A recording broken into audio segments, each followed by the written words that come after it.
brought to you by American Pistachios.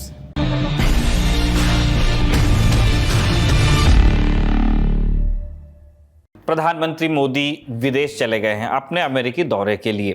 पहला पड़ाव है न्यूयॉर्क। वहां 21 जून को यूएन मुख्यालय में अंतर्राष्ट्रीय योग दिवस के कार्यक्रम में वो हिस्सा लेंगे।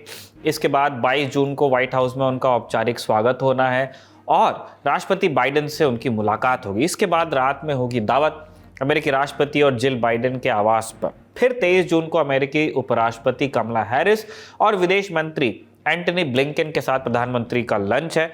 आधिकारिक व्यस्तताओं के साथ प्रधानमंत्री अमेरिका के बड़े बड़े सीईओज, प्रोफेशनल्स और बाकी स्टेक होल्डर्स से भी मिलने वाले हैं। प्रधानमंत्री प्रवासी भारतीयों से तो मिलेंगे ही। अमेरिकी दौरा पूरा करने के बाद प्रधानमंत्री मिस्र की राजकीय यात्रा के लिए काहिरा भी जाने वाले हैं। ये उनके टूर का मोटा माटी ब्रीफ हो गया। लेकिन खबर ये नहीं है, खबर विदेश से नहीं, हमारे ही देश से आई है। प्रधानमंत्री यूएस के लिए निकले तो विपक्ष हमलावर हो गया। विपक्ष ने एक सुर में कहा देश का एक राज्य जल रहा है और प्रधानमंत्री यूएस चले गए। एक तरफ मणिपुर की अराजक स्थिति की तस्वीरें चलाई, दूसरी तरफ प्रधानमंत्री की रुखसती और लिखा हाय अमेरिका बाय मणिपुर। चुनी हुई सरकार के मुखिया के तौर पर भारत के प्रधानमंत्री देश में घट रही हर चीज के लिए जिम्मेदार हैं। इसमें देश के भीतर के हालात भी आते हैं और वैश्विक मंच पर आ रहे उतार चढ़ाव के मद्देनजर भारत की विदेश नीति भी आती है। इसलिए घरेलू हो या बाहरी, किसी एक विषय पर प्रधानमंत्री के पद या उनके अटेंशन को रिड्यूस नहीं किया जा सकता। इसीलिए प्रधानमंत्री को मणिपुर या अमेरिका में से किसी एक को चुनने पर मजबूर नहीं किया जाना चाहिए। दोनों विषय जरूरी है और इसीलिए दोनों का मूल्यांकन भी किया जाएगा। दी ललन-टॉप का ध्यान दोनों तरफ है। प्रधानमंत्री के अमेरिका दौरे का तिया पांचा आपको हमारे अंतरराष्ट्रीय बुलेटिन दुनियादारी में मिल जाएगा, मिलता रहेगा। ललन टॉप शो में पूछे जाएंगे सवाल कि जो गृह में है और उन पर जिम्मेदारी भी गृह की है, वो क्या कर रहे हैं। हम बात कर रहे हैं केंद्रीय गृह मंत्री अमित शाह की और मणिपुर के गृह मंत्री और मुख्यमंत्री एन बीरेन सिंह की।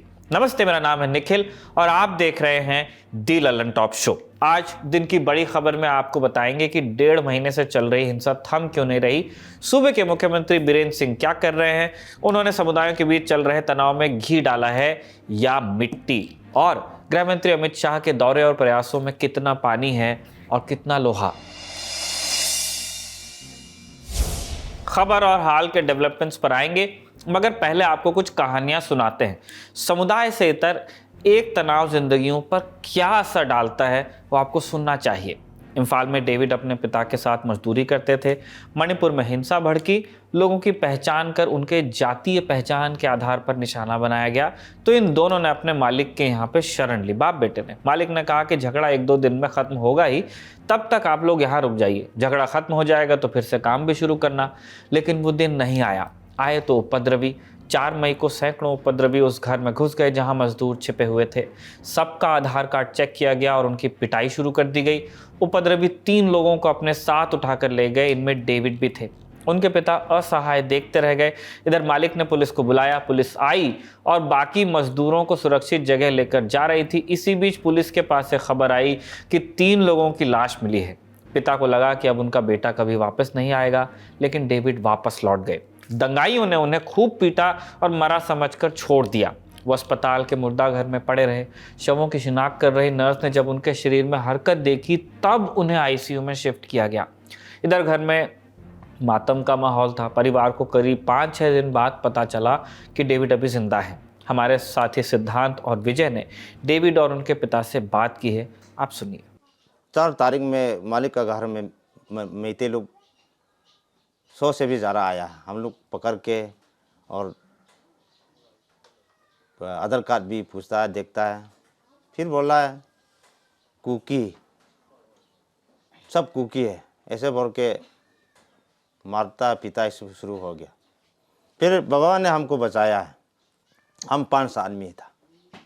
5 आदमी के साथ 2 आदमी उन लोग ने छोड़ दिया। हमारा बच्चा और हमारा बेटा और दोस्त के साथ 3 आदमी पकड़ के मारने के लिए चला गया। हम लोग, हमारा आंखों के सामने हमारा बेटा, हमारा खून का बेटा को बचा नहीं सकता। हम ऐसे देख दिया, क्या करूं, मेरा कसूर भी नहीं है। मैं किसी के साथ भी कोई बातचीत ऊंचा में भी नहीं किया, किसी को भी नहीं मारा। हम अपना पेट के लिए कुछ काम करने के लिए गया है। फिर वो लोग मेरे ऊपर में इतना काम किया, पता नहीं मेरा कसूर क्या है, भगवान जाने। फिर वो लोग 3 आदमी को लेके चला गया, कहाँ पहुंचा दिया, कहाँ मार दिया, कहाँ गिरा दिया। हम 2 आदमी, तो मालिक ने सिंगजमई पुलिस को कांटेक्ट किया है। सिंगजमई पुलिस आया हम लोग प्रोटेक्शन करने के लिए। सिंगजमई पुलिस ने हमको ले जाया और सिंगजमई पुलिस स्टेशन में हम दोनों आदमी रखा। फिर 10-20 आदमी होने के बाद फर्स्ट MR तक छोड़ दिया। जो हमारे सामने जब हम लोग फर्स्ट MR जाने के लिए रास्ता में वो पुलिस लोग का फ़ोन आया, सेट आप लोग कहाँ पहुँच गया, वो बंदा लोग कहाँ पहुँचाना है, असम राइफल में रखना है या कहाँ में रखना है। जो दोस्तार था वो पुलिस, उसने जवाब दिया है ये अभी हम लोग आर्मी लेके गया, वो फर्स्ट MR में पहुँचाएगा, फिर वापस आएगा। वापस आने के बाद हम लोग के पास आएगा, कौन सा जगह में जाना है सब पूछता है वो सेट में। फिर हमारा सामने बैठा वो पुलिस वाला ने जवाब दिया है। वापस आने के बाद उधर नहीं आएगा, कौवा में 3 आदमी लाश लेने के लिए आएगा बोला। उसी टाइम तो आज सब भगवान हमारा बच्चा मर गया, हम समझाया, हमने इसे दिल में ऐसे बैठ गया, हमारा बच्चा मर गया। क्या है कि हमारा सामने 3 आदमी वो लोग खींच के ज़बरदस्ती मार के पिटाई करके लेके गया था। हम ऐसे देखता हूँ, क्या है कि उसी टाइम में तो क्या करूँ, कि कैसे बचाऊँ, बचा भी नहीं सकता हूँ, भगवान भी नहीं हूँ और इतना ताकत भी नहीं हूँ। उसी टाइम में तो हमारे दिल कितना दुख होता है। हमारा सामने हमारा बेटा को जान से मारने के लिए लेके चला गया। फिर पुलिस लोग हम लोग फर्स्ट में सोरा है, सोने के बाद 3 लाश को लेने के लिए गया है। उसी तारीख 4 तारीख में 2:30 नहीं तो 1:30 जैसा होगा। उसी टाइम में जो 3 लाश को लेके इन्फा रिम्स में पहुंचाया है।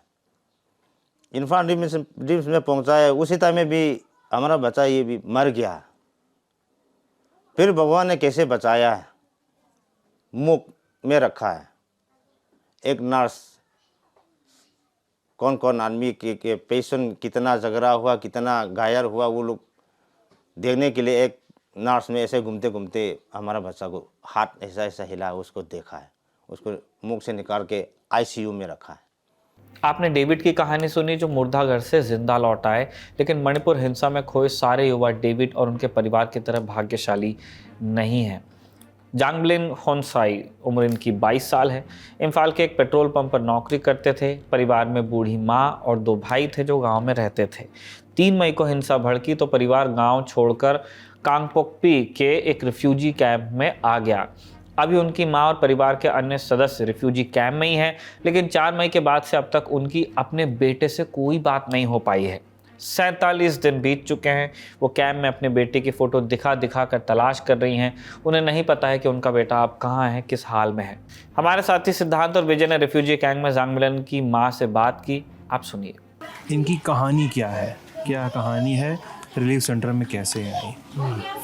इतिदाना हिलाइन हुन हम हासत गेंथी न थो न थेमखत हिंसेयो गाला के हुला बा कहूँ बा पना का चपालो कि मुतो दो खिला को मन हमारे आकदम मोमो हिंता बता रहा है कि ये सब हादसा होने के बाद ये अपने गांव छोड़ के आया है। जब से अपना गांव छोड़ा उसी दिन से इनको अपना बेटा के साथ मुलाकात नहीं हो पाया है। इनको पता नहीं कि उसका बेटा अभी किस हालत पे है। कौन सी गांव से? पहले रोइए नहीं। हुमिन जगह से देते ना सिंगदाकुकी गांव से है। नचपा कुमजात वेले तदम अमिन पिहम अदिम मचो अदिम लंग काप दो ताऊ अतिल अमिन तो अकुम गा से तेनो जांगमिन लोन अकुम ला अकुम माकुम लंग कहे तले। क्या बता रही हैं? बता रहे मैं इनके बेटा का नाम पूछ रहा था। बेटा का नाम जांगमिन लून है। करीबन 22 साल की होंगी बता रहा है। और ये चाह रहे हैं कि उनका फ़ोटो मीडिया को दिखाए। दिखाइए ना, दिखाइए, फोटो दिखाइए। इन ला वाली इनसे गलांग ओ अब इनको बैठने दीजिए, आप लोग ले आइए। ये लाएंगे बोल। लेकिन मैं आपसे एक बातचीत करना चाह रहा हूँ, जब तक वो फ़ोटो लेकर आ रही हैं और वो यहाँ पे फ्रेम में नहीं है, उनके बेटे की सच्चाई क्या है, आप लोगों को पता है क्या है? हाँ, हम लोग को पता है, लेकिन अभी जैसे आपने देखा होंगे इनकी हालत अभी ऐसा है कि जब से वो गांव छोड़ के भाग के आया है, इनका हालत बिगड़ते जा रहा है, क्योंकि इनको बेटा के बारे में इसको सच्चाई मालूम नहीं है। अभी जैसे हमने पता लगाया था, इनका बेटा अभी रिम्स का, हमारा जो रिम्स हॉस्पिटल है इम्फाल में, मॉक में है, वो गुज़र चुका है उनका बेटा। वहाँ की मोर्चरी में है और उनका माँ को अभी तक उसको वो खबर नहीं दिया गया है, क्योंकि अभी इनको ठीक तरह से संभालने वाला नहीं है इसको। तो क्या खबर दी जाएगी इनको? क्या खबर दी जाएंगे, हमारा चर्च लीडर्स के साथ मिलके हम लोग उसकी बातचीत करके जब इनको ठीक तरह से संभालने वाले अपना फैमिली मेम्बर्स जो है वो सब मौजूद होंगे, तब खबर दिया जाएगा। अच्छा, ये आइए, बैठिए ना। स्थिति जांगमिलुन खोंगसाई, ये इनके बेटे का चेहरा है। ये अभी पूरी बातचीत के बीच में से उठ के लेने गई थी इनका आधार कार्ड, ताकि बेटे का चेहरा दिखा सकें।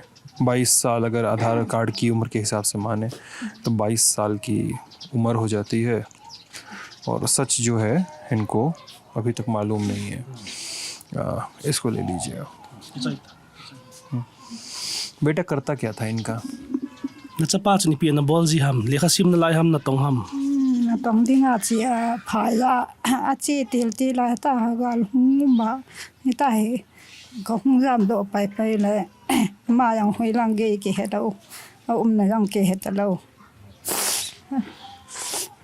बता रहा है कि इनका बेटा नौकरी के लिए इम्फाल गया था, और ये तो इन्होंने नहीं बताया, लेकिन दूसरों से ये पता चला कि इनका बेटा एक पेट्रोल पंप में काम किया करता था। लेकिन जब से ये अपना गांव छोड़ के आया है, उसी दिन से उसका बेटा का भी कोई खबर नहीं है इनको। आपने सुना, चांगमिलिन की मौत हो चुकी है, लेकिन उनकी मां को ये जानकारी अभी नहीं दी गई है। उन्हें उम्मीद है कि उनका बेटा एक दिन लौट आएगा।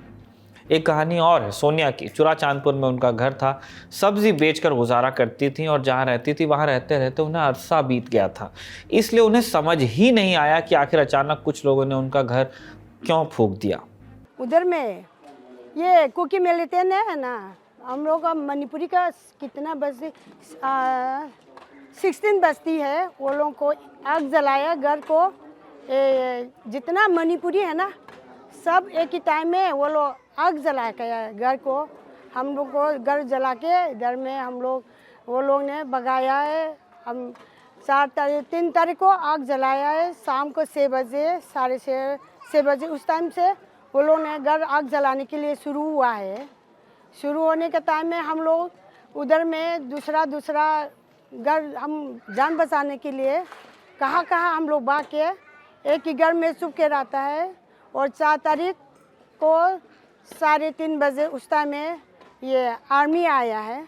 आर्मी आके हम लोग को रेस्क्यू करके ये कोकता में लेके आया, कोकता से लेके इधर ही मोइरांग में आया। ये 3 कहानियां भर नहीं है, ये मणिपुर के लाखों परिवारों की आप बीती है, जिनमें से कुछ हम तक पहुंची और आप तक पहुंचाने की हम कोशिश कर रहे हैं कि इसी देश के एक हिस्से में क्या चल रहा है। एक तरफ एक बाप है जिसे न तो अंदाज़ा था न उम्मीद कि उसका बेटा ज़िंदा मिलेगा।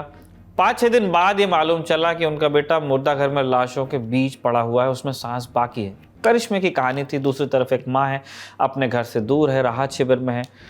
उसका अनजान दुख है कि उसे मालूम ही नहीं कि उसका बेटा अब रहा नहीं। फिर वो लोग हैं जिन्हें अंदाज़ा ही नहीं है कि वो किसी और के इलाके में रहते आ रहे थे इतने सालों से। ये त्रासदी की कहानियाँ हैं। देखिए, मणिपुर में जो अभी युद्ध चल रहा है वो बेहद खूनी और हिंसक युद्ध है, जहाँ पे लाशें गिराई जा रही हैं एक दूसरे समुदाय। मैतेई कुकी को मार रहे हैं, कुकी मैतेई को मार। और इनके बीच में जिन मानवीय मूल्यों पे बात करना जरूरी है वो ये है कि कांगपोकपी के रिलीफ कैंप में मिली कुकी महिला ये क्यों कहती है कि उसके बेटे का पता नहीं? वो महिला इतनी वृद्ध है कि उसको उसके बेटे के मरने की और उसके मुर्दा घर में होने की सूचना ही नहीं दी गई। मोइरांग के रिलीफ कैंप में मिली एक मैतेई महिला कहती है कि मैं कुकी लोगों के साथ अब नहीं रह पाऊंगी। सुगनू में मिली एक मैतेई महिला बोलती है कि मणिपुर सिर्फ मैतेई लोगों का है, सारे कुकी लोगों को भगा दो। एक मैतेई आउटफिट, मिलिटेंट आउटफिट का एक नेता है, वो हमसे ये बोलता है कि कुकी लोग जितने भी हैं वो अपने डिजिग्नेटेड कैंप्स में जाके रहें, उनको भारतीय होने के अधिकार न दिए जाए। ये फॉल्ट लाइंस हैं साहब, मणिपुर में मानवीय मूल्य इनके आसपास बस रहे हैं और फॉल्ट लाइंस इतनी गहरी हैं कि जो सुरक्षा एजेंसीज हैं, उनके आला अधिकारी हमसे बताते हैं कि अभी उनकी कोशिश ये है कि जितने भी कुकी हैं उनको पहाड़ियों में महदूद रखा जाए और जितने भी मैतेई हैं उनको घाटी में महदूद रखा जाए। दोनों त्रासदीग्रस्त राज्य की जिसे डबल इंजन सरकार अपना फोकस एरिया बताती है। प्रधानमंत्री इस घटना पर क्या सोचते हैं ये उन्होंने अब तक प्रेस से कहा नहीं है, इसलिए उनके पुराने बयानों की खुदाई चल रही है। एक बयान जो इन दिनों वायरल है, आपको सुनवाते हैं। साथियों, आज मणिपुर की उपलब्धियों पर गौरव करने के साथ साथ हमें ये भी याद रखना है कि अभी हमें आगे एक लंबा सफर तय करना है, लंबा सफर तय करना है। और हमें ये भी याद रखना है कि हमने ये यात्रा कहां से शुरू की थी। हमें याद रखना है कि कैसे हमारे मणिपुर को पिछली सरकारों ने ब्लॉकेड स्टेट बनाकर रख दिया था। पहले की सरकारों द्वारा हिल और वैली के बीच राजनीतिक फायदे के लिए खाई खोदने का काम किया गया।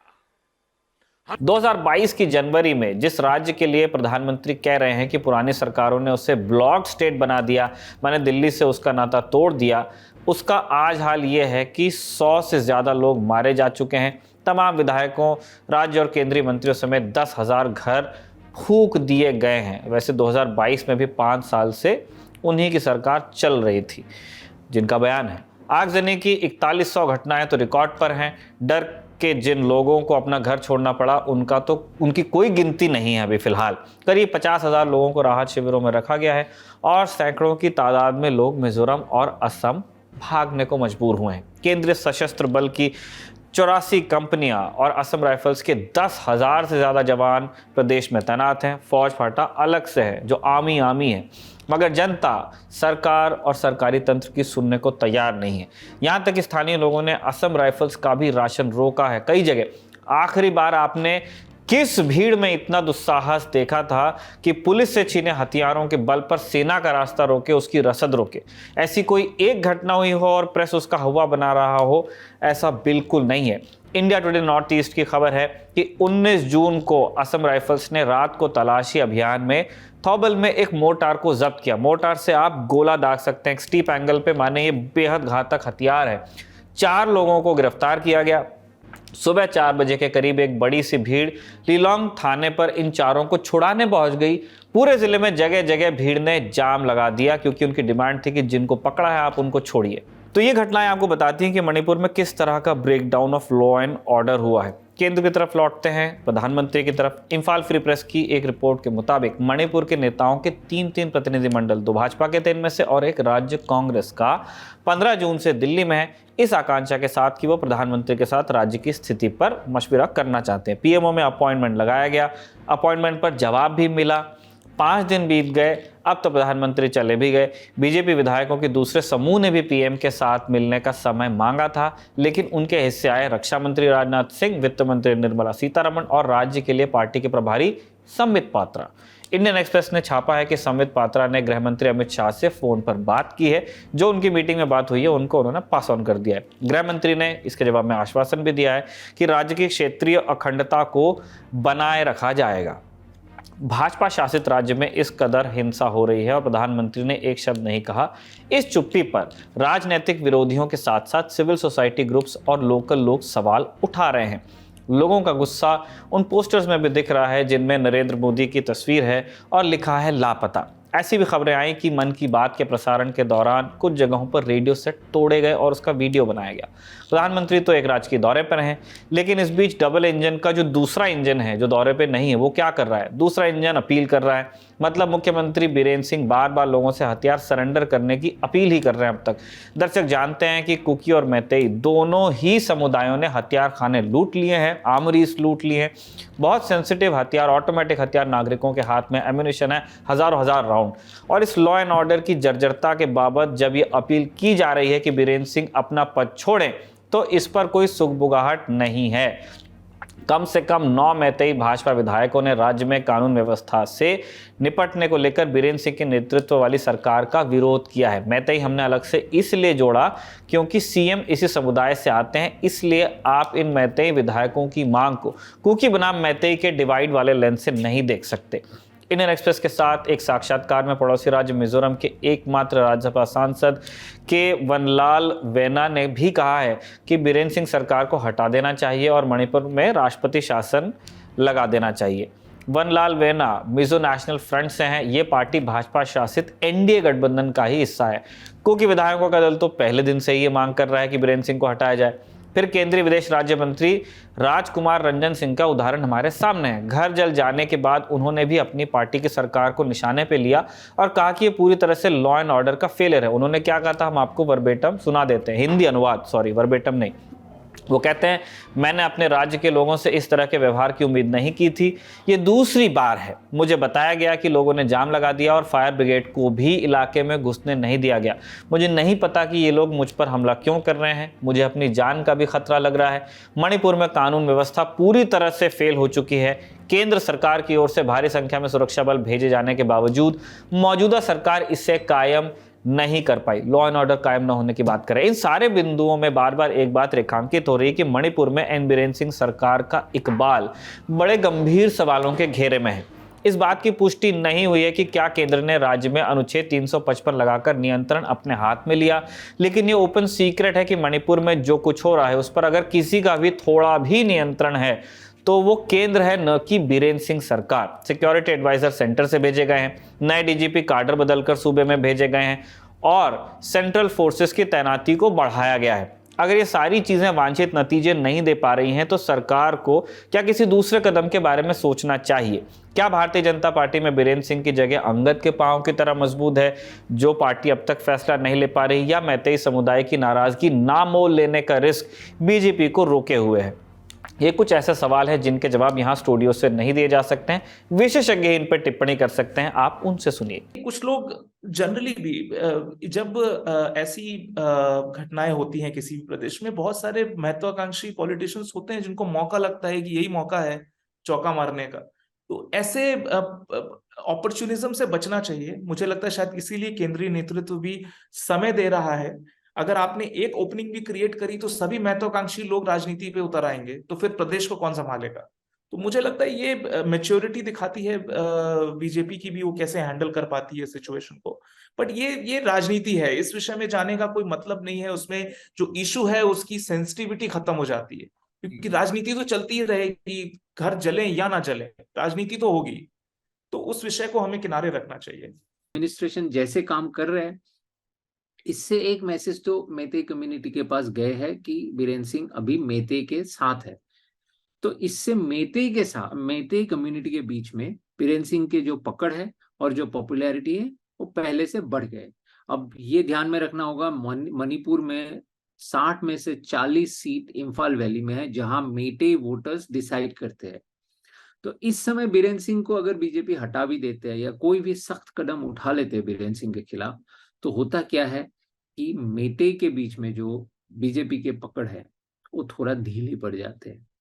और साथ में ये भी मानना पड़ेगा कि बीजेपी के उत्थान में कुकी कम्युनिटी का भी बहुत कंट्रीब्यूशन है, क्योंकि हम इंडिया टुडे एनी से एक स्टोरी किया था जिसमें एक कुकी लीडर ने, मिलिटेंट ग्रुप के लीडर ने वो लिखा था अमित शाह को 2019 में एक पत्र लिखा था कि आपके इलेक्शन जीतने में असम के मुख्यमंत्री, तब मुख्यमंत्री नहीं थे, हिमंत बिस्वा शर्मा, और बीजेपी के नेशनल जनरल सेक्रेटरी उस वक्त और मणिपुर नॉर्थ ईस्ट के इंचार्ज राम माधव जी ने हमसे मदद लिया था जीतने के लिए। तो ये साठगांठ भी है। तो इसलिए कुकी के खिलाफ भी बहुत सख्त कदम उठा नहीं पा रहे, क्योंकि वहां पे भी उनके जो एमएलएज है, 10 एमएलएज है अभी भी कुकी एमएलएज। तो ऐसे सिचुएशन में 10 नहीं 7 कुकी एमएलएज है। तो ऐसे सिचुएशन में बीजेपी को भी, केंद्र पक्ष के बीजेपी को बहुत सावधानी से कदम रखना पड़ रहा है। तो मान के चलिए एक तरह से अगर केंद्र कुकी को संभाल रहे हैं तो बीरेन्द्र सिंह एडमिनिस्ट्रेशन मेइतेई को संभाल रहे हैं। तो जब तक इन दोनों एक सिंक नहीं होंगे दोनों के बीच में, तब तक ये मसला का समाधान तुरंत मुझे दिखाई नहीं दे रहा है। राज्य की स्थिति हमने आपको बता ही दी, तो लगे हाथ ये भी जान लेते हैं कि क्या मणिपुर में शांति बहाल करने के लिए राष्ट्रपति शासन ही अंतिम विकल्प हो सकता है। कि किसी भी पॉलिटिकल समस्याओं का हल पॉलिटिकल प्रोसेस के शॉर्टकट ढूंढ के नहीं होता है।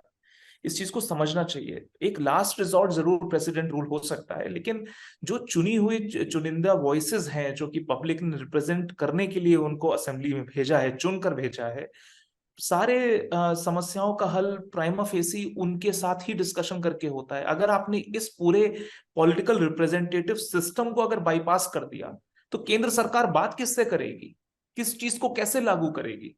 आपको तो असेंबली का सपोर्ट चाहिए ना। इसीलिए दूर से बैठ के जो क्रिटिसाइज कर रहे हैं, बहुत आसान होता है क्रिटिसाइज करना, लेकिन जिस तरह से एक पॉलिटिकल अबिस में घुस जाएगा स्टेट अगर आपने प्रेसिडेंट रूल लगा दिया, तो वो वहां से उभरना भी बहुत मुश्किल होता है।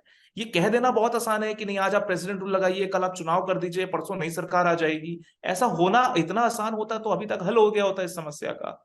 इसीलिए प्रेसिडेंट रूल एकदम लास्ट ऑप्शन जरूर हो सकता है, लेकिन आप जो चुने हुए रिप्रेजेंटेटिव्स हैं उनके रोल को, उनकी भूमिका को आप बाईपास नहीं कर सकते। कल को कोई भी पॉलिटिकल सोल्यूशन आता है, उसके ऊपर सिग्नेटरीज यही रिप्रेजेंटेटिव्स होंगे जो कि असेंबली में हैं। आज ऐसा क्यों हो रहा है कि 10 कुकी लीडर्स जगह जगह जाके अपने डिमांड्स को अपने स्टेटमेंट्स पे साझा तरीके से साइन कर रहे हैं क्रॉस पार्टी लाइन? क्योंकि वो रिप्रेजेंटेटिव है। आज आप प्रेसिडेंट रूल हटा दीजिए तो उनका महत्व खत्म, तो वो लिख भी नहीं सकते ये लेटर्स। सेम तौर पे अगर मेतई एमएलए विधायक आज सारे दिल्ली में हैं, इंतजार कर रहे हैं कि प्रधानमंत्री वापस आए और उनसे मिल सकें, अपना ज्ञापन दे सकें उनको, अगर आपने ये प्रोसेस बाईपास कर दिया और आज प्रेसिडेंट रूल लगा दिया तो उनका लोकस खत्म है। तो फिर बात किससे होगी? कि मैं आपके दर्शकों को एक जरूरी बात बताना चाहता हूं। 2017 की बात है, चुनाव नहीं हुआ था मणिपुर में, और इबोबी जो कि कांग्रेस के मुख्यमंत्री थे उस समय, वो एक जिले के दौरे पर जाते हैं अपने हेलीकॉप्टर से बैठ के। वो एक नागा का जिला था जिसका नाम उखरुल है। वहां पर अपने चॉपर से लैंड करने की कोशिश करते हैं। लैंड करते ही AK-47 से टेररिस्ट जो उस कम्युनिटी से आते हैं उनके ऊपर फायर करते हैं, और वो लैंड नहीं कर पाते हैं। लैंड करते ही ऊपर उठते हैं, उनका हेलीकॉप्टर उनको बचाते हुए वापस इम्फाल लेके जाता है। ये हालत थी एक मुख्यमंत्री की। तो और ये 2017 की बात है, और ये लंबी अवधि तक नागा और मेइतेई के बीच में संबंध कितने खराब थे इसको दिखाता है। और सारे जितने बड़े बड़े रिप्रेजेंटेटिव्स थे नागा सिविल सोसाइटी के, सब जेल में थे उस समय। तो ये भी बहुत पुरानी बात नहीं है। देखिए हुआ क्या है, पिछले 5 साल में एक अनप्रेसिडेंटेड पीस का माहौल रहा है स्टेट में। तो सब लोग पुरानी जो चीजें थी मणिपुर की सब भूल चुके हैं। बट आपको ये समझना होगा, बहुत ही कॉम्प्लेक्स स्टेट है, लगातार एक हीलिंग प्रोसेस में है। चीजें बहुत हद तक आगे बढ़ी थी। परमानेंट पीस के लिए कुछ पॉलिटिकल डिसीजंस होने पड़ेंगे, चाहे वो कुकी का जो सू एग्रीमेंट है उसको फाइनलिटी तक ले जाया जाए, मेइतेई की जो डिमांड है उसको फाइनलिटी तक ले जाया जाए, नागा जो पीस अकॉर्ड पे सिग्नेटरी है केंद्र सरकार, उसको भी फाइनल कर दे। तो जब तक ये पीस प्रोसेस खत्म नहीं होगा ये चीज आगे नहीं बढ़ेगी। देखिए किसी भी सिचुएशन में अगर ये देखा जाए, कोई भी स्टेट गवर्नमेंट 1 महीने से ज्यादा किसी भी तरह की हिंसा को ना रोक पाए तो एक स्टेट गवर्नमेंट की फेलियर माना जाता है। अब राष्ट्रपति शासन की बात कर रहे हैं तो इस समय तो केंद्र में भी बीजेपी है, दोनों सरकार मिलजुल के, अमित शाह जी वहां पे 4 दिन बैठे मिलजुल के कर रहे हैं। तो मुझे नहीं लगता सिर्फ राष्ट्रपति शासन से ही समाधान होगा। ये राष्ट्रपति शासन एक तरह से लॉ एंड ऑर्डर सोल्यूशन है, वो कोई परमानेंट सोल्यूशन नहीं है। 29 मई को अमित शाह 3 दिनों के लिए मणिपुर पहुंचे थे। कुकी और मेइतेई दोनों समुदायों से बातचीत की थी, दिलासा दिया था कि अब हिंसा नहीं होगी। देश के गृह मंत्री ने जब बच्चों के सिर को सहलाते हुए ये कहा तो लोगों को भी उम्मीद जागी कि अब सब सही होगा, क्योंकि एकदम टॉप नॉच जो लीडर्स हैं, अधिकारी हैं, उनका दौरा हो गया है। एक शांति समिति बनाई गई जो अब खुद घेरे में है। दरअसल 10 जून को केंद्रीय गृह मंत्रालय ने शांति समिति का गठन किया राज्य की गवर्नर अनुसुईया उइके के नेतृत्व वाली इस समिति में कुल 51 सदस्य हैं। मुख्यमंत्री एन बीरेन सिंह भी इस समिति का हिस्सा हैं और बीरेन सिंह का नाम सामने आने के बाद से ही कुकी समुदाय ने इसका भरसक बहिष्कार कर दिया। कुकी जोमी समुदायों का प्रतिनिधित्व करने वाले विधायकों की कोर कमेटी का कहना था कि भले ही शांति हमारी इच्छा हो, मगर निरंतर चली आ रही हिंसा, शोषण और उत्पीड़न की छाया में शांति के बारे में बात करना एक ऐसी कवायद है जो निरर्थक साबित होगी और इस हिंसा के मुख्य अपराधी एन बीरेन सिंह को शांति समिति के सदस्य के रूप में शामिल करना अपने आप में जोमी, कुकी, हमार और मिजो समुदायों का अपमान है। ये उस संगठन का कहना था। इसीलिए कोई भी नागरिक समाज संगठन या ट्राइबल यूनिट शांति समिति में भाग नहीं लेगी। ऐसे नहीं कि बीरेन सिंह के खिलाफ सिर्फ कुकी ही हैं। इम्फाल घाटी के 5 मेइती नागरिक समाज समूहों का ग्रुप COCOMI ने भी इस प्रक्रिया का हिस्सा बनने से इनकार किया था। आज मणिपुर हाईकोर्ट ने राज्य सरकार को आदेश दिया कि सीमित स्तर पर इंटरनेट सर्विसेज को शुरू किया जाए। दरअसल राज्य में 3 मई से इंटरनेट बंद है, जिसे शुरू करने को लेकर कई याचिकाएं हाईकोर्ट में लग चुकी हैं। हाईकोर्ट 23 जून को फिर से मामले की सुनवाई करने वाला है। हाईकोर्ट से एक और अपडेट यह है, मणिपुर हाईकोर्ट ने अपने 27 मार्च के आदेश को संशोधित करने वाली मांग पर जो याचिका लगी है, पुनर्विचार याचिका, रिव्यू पिटिशन, उसको स्वीकार कर लिया है। इस फैसले में हाईकोर्ट ने राज्य सरकार को निर्देश दिया था कि वो अनुसूचित जनजाति सूची में मैतेई समुदाय को शामिल करने की सिफारिश करें। इसके बाद राज्य में विरोध प्रदर्शन शुरू हो गए थे और 3 मई को भारी हिंसा हुई थी, जो अब तक चली आ रही हिंसा है। अब रिव्यू पिटिशन पर सरकार ने केंद्र और राज्य सरकार दोनों को नोटिस इशू किया है। हमने मणिपुर हिंसा को कवर करने वाले शोज में पहले भी आपको बताया कि मैतेई समुदाय को अनुसूचित जनजाति की सूची में शामिल करने वाले कोर्ट के आदेश को राज्य में हिंसा के पीछे एक बड़ा ट्रिगर पॉइंट माना गया था। इकलौता नहीं था, एक बड़ा ट्रिगर पॉइंट था। यहाँ सवाल ये भी है कि अगर आदेश में संशोधन हो भी गया तो उस पर दोनों समुदाय राजी होंगे या फिर तनाव की स्थिति बनी ही रहेगी। विशेषज्ञ क्या सोचते हैं, आपको बता देते हैं। देखिए, जो हाईकोर्ट का रोल है वो ये है कि उन्होंने एक ऑर्डर दिया था स्टेट गवर्नमेंट को कि आप मेतेई को ST स्टेटस देने के रिकमेंडेशन केंद्र सरकार को भेज दीजिए। अब इनमें पहले राज्य सरकार को रिकमेंडेशन देना पड़ेगा, उनके बाद केंद्र को रिकमेंडेशन मानना पड़ेगा। अभी साथ की स्टेट असम में ऐसे रिकमेंडेशन ST स्टेटस के लिए 6 कम्युनिटी पिछले 15-20 साल से वेट कर रहे हैं, जो हो नहीं रहे। हर गवर्नमेंट, हर BJP हो, कांग्रेस हो, सभी वादे करते हैं कि करेंगे करेंगे, लेकिन हो नहीं रहा है। खैर, ये तो एक अलग मुद्दा है। लेकिन ये जो ST स्टेटस को लेकर वायलेंस हो रहा है, ये लास्ट में एक ट्रिगर की तरह काम किया। ये समाधान नहीं हो सकता कि कल अगर ये बोल भी दे कि मैतेई लोगों को ST स्टेटस ना दिया जाएगा तो इससे समाधान नहीं होगा, या बाद में दिया जाएगा, ये रोक दिया जाएगा। क्योंकि जो बेसिक मुद्दा है, जड़ जो है, वो है जमीन की राइट को लेके। क्योंकि जमीन कम पड़ रहे हैं, लोग बढ़ रहे हैं। मेतेई लोग हिल्स में जमीन खरीद नहीं सकते, लेकिन हिल्स के लोग खरीद सकते हैं, बाहर के लोग भी खरीद सकते हैं। इसके वजह से जो तनाव हुआ है, साथ में जो नए नए रीजंस आए हैं, जो सही हो गलत हो, बाद में इन्वेस्टिगेशन पे पता चलेगा कि इलीगल इमिग्रेशन हो रहा है म्यांमार से, हिल्स के पॉपुलेशन बढ़ रहे हैं, पॉपी कल्टीवेशन या ड्रग ट्रैफिकिंग हो रहे हैं, आर्म्स बढ़ रहे हैं। ये सारे जितने मुद्दे हैं, जिनमें कौन से कम्युनिटी इन्वॉल्व है, कौन से कम्युनिटी इन्वॉल्व नहीं है, ये एक अलग बात है। लेकिन मणिपुर में ये सारी बातें सच है कि इलीगल इमिग्रेशन भी हो रहा है, ड्रग ट्रैफिकिंग भी हो रहा है। और ये सिर्फ मणिपुर की बात नहीं, लगभग नॉर्थ ईस्ट के सारे स्टेट में ये प्रॉब्लम है। और आर्म्स की जो स्मगलिंग होते हैं, इलीगल वेपन्स की जो अवेलेबिलिटी है, मणिपुर हो या नागालैंड हो या मिजोरम में इतना नहीं है, या असम में हो, तो इसकी वजह से हिंसा बढ़ते हैं। और अभी भी जो हिंसा हो रहा है इस समय, इसलिए हो रहा है क्योंकि ये मत भूलिएगा कि शायद ही इंडिया में कहीं ऐसा हुआ हो पूरे देश में कि 4000 पुलिस के वेपन आर्मरी से छुड़ाया गया है। और बाद में ये भी पता चला, कोई ऑफिशियली मान नहीं रहे कि ये चुराया नहीं गया है, ये फैसिलिटेट किया गया था, लगभग उठा के हाथ में दे दिया गया था, या जब लूटने आए तो किसी ने कोई रोक काम नहीं किया। तो जब इनमें से 1000 से ज्यादा रिकवरी हुआ है, लेकिन आप मान के चलिए एक छोटे से स्टेट में 3000 वेपन अभी भी फ्लोट कर रहे हैं। ये तो सरकारी आंकड़े हैं, कितने और इलीगल वेपन बाहर है। जब तक ये बाहर ऐसे रहेंगे तो हिंसा तो होना स्वाभाविक है। और साथ में जैसे मैंने कहा एडमिनिस्ट्रेशन में और पूरे समाज में एक इस तरह का डिवीजन हो चुका है, इस तरह से माहौल खराब हुआ है, विश्वास ऐसे टूटा है कि इससे आगे जोड़ने के लिए बहुत मेहनत करना पड़ेगा और पॉलिटिकल विल की बहुत जरूरत है।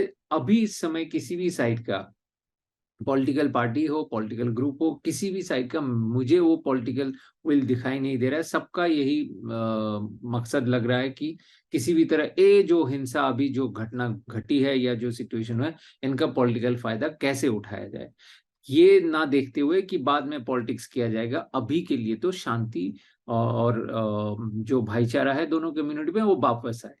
देखिए बहुत मुश्किल प्रश्न है। मैं लगातार जिस दिन से ये ऑर्डर आया है, मैं ही सबसे पहले मैंने इस चीज को रेस किया था कि हाई कोर्ट का कोई लोकस नहीं है ये शेड्यूल ट्राइब के स्टेटस देना या नहीं देना या उस पर पुनर्विचार करना। मुझे ऐसा लगता है कि हाई कोर्ट का लोकस सुप्रीम कोर्ट तक ने बोला है कि आपको इस पे ना कुछ कहना है ना कुछ करना है। फिर भी अगर हाई कोर्ट लगातार अगर इंटरवीन करती रहेगी तो माहौल ठंडा कैसे पड़ेगा। अगर आप देखिए आज भी अगर ये याचिका दायर होती है, अब तो मैतेई समुदाय भी सोचेगा कि मेरी राइटफुल डिमांड है डेमोक्रेटिक प्रोसेस में एसटी की डिमांड के लिए, मैं तो मांग सकता हूं एसटी डिमांड, समस्या क्या है उसमें। तो बार बार ये जाके पुराने घावों को वापस से कुरेदने की वाली बात हो जाती है। तो मुझे लगता है कि हाईकोर्ट को इस पूरे मसले को कायदे से तो ठंडे बस्ते में रखना चाहिए था। चीजें आगे बढ़ चुकी थी, अगर आप वापस जाके उसमें आर्ग्यूमेंट्स और क्रॉस आर्ग्यूमेंट्स होते हैं तो कोई खास फायदा नहीं होगा, कहीं नुकसान ना हो जाए, मुझे इस चीज का डर है। क्योंकि अब मैतेई समुदाय भी सोचेगा कि अब नहीं, अपनी डिमांड को सॉलिडिफाई करता जाएगा कि उसकी एसटी की डिमांड के लिए वो सीरियस है, और वो और जाके प्लेटफॉर्म्स पे रेजिस्ट करेगा अगर कोई ऐसी प्रक्रिया होती है जिसमें एसटी के उनकी डिमांड को रोका जाता है। तो ये और ज्यादा हाईकोर्ट मतलब एक दलदल में घुसता ही जा रहा है अगर इस नैरेटिव में रहा आगे तो। मणिपुर में हो रही हिंसा का मामला सुप्रीम कोर्ट तक भी पहुंच गया है। मणिपुर ट्राइबल फोरम की ओर से एक याचिका दायर कर अर्जेंट सुनवाई की मांग की गई। इस याचिका में ट्राइबल्स को सुरक्षा देने की मांग की गई। जस्टिस सूर्यकांत और जस्टिस एम सुंदरेश की वेकेशन बेंच ने सुनवाई भी की। सीनियर एडवोकेट कोलिन गोंजाल्विस ने फोरम की ओर से पक्ष रखा और कहा कि तत्काल हस्तक्षेप की आवश्यकता है। सरकार की ओर से आश्वासन दिए जाने के बावजूद 70 आदिवासियों की मौत हो चुकी है। हम सैन्य सुरक्षा की मांग कर रहे हैं, ये याचिकाकर्ता ने कहा। इस पर सॉलिसिटर जनरल ने कहा कि मसले का हल प्रशासनिक तरीके से करने दिया जाए। बेंच ने भी इसे कानून व्यवस्था का मुद्दा बताया और कहा कि कोर्ट को सैन्य हस्तक्षेप का आदेश देने की जरूरत नहीं है। अब इस मसले पर अगली सुनवाई 3 जुलाई को होने वाली है। आखिर में आपको एक वीडियो के साथ छोड़ के जाते हैं जिसमें हमारे साथी सिद्धांत, मोहन और विजय कुछ बच्चों से मिले। इन बच्चों का स्कूल जला दिया गया है। ये कांगपोकपी के एक रिफ्यूजी कैंप में रहते हैं। कह रहे थे कि उन्हें फुटबॉलर बनना है। मेसी और रोनाल्डो के बीच लड़ रहे हैं। उनका स्कूल अब नहीं है। राज्य के हालात जैसे हैं, भविष्य भी अस्थिर है। इस बीच जब हमारी सरकारों का पूरा फोकस उस राज्य में होना चाहिए, तब वो क्या कर रही हैं, आप उनके ट्विटर हैंडल पर भी देख सकते हैं। आज का दी लर्न टॉप शो यहीं तक था। शुक्रिया, शुभ रात्रि। सबसे सीधा कौन है, सबसे बदमाश कौन है? ये दोनों है। और तुम क्या बनोगे? फुटबॉलर। कैसा फुटबॉलर? Ronaldo, Messi. तुम क्या बनोगी? Police officer. पुलिस ऑफिसर बनोगी। और वहाँ पे गांव में तो स्कूल तो छूट गया ना, वहाँ पे लड़ाई उड़ाई जो हो रहा है। हाँ, इनका स्कूल भी जला दिया। स्कूल भी जला दिया। हाँ।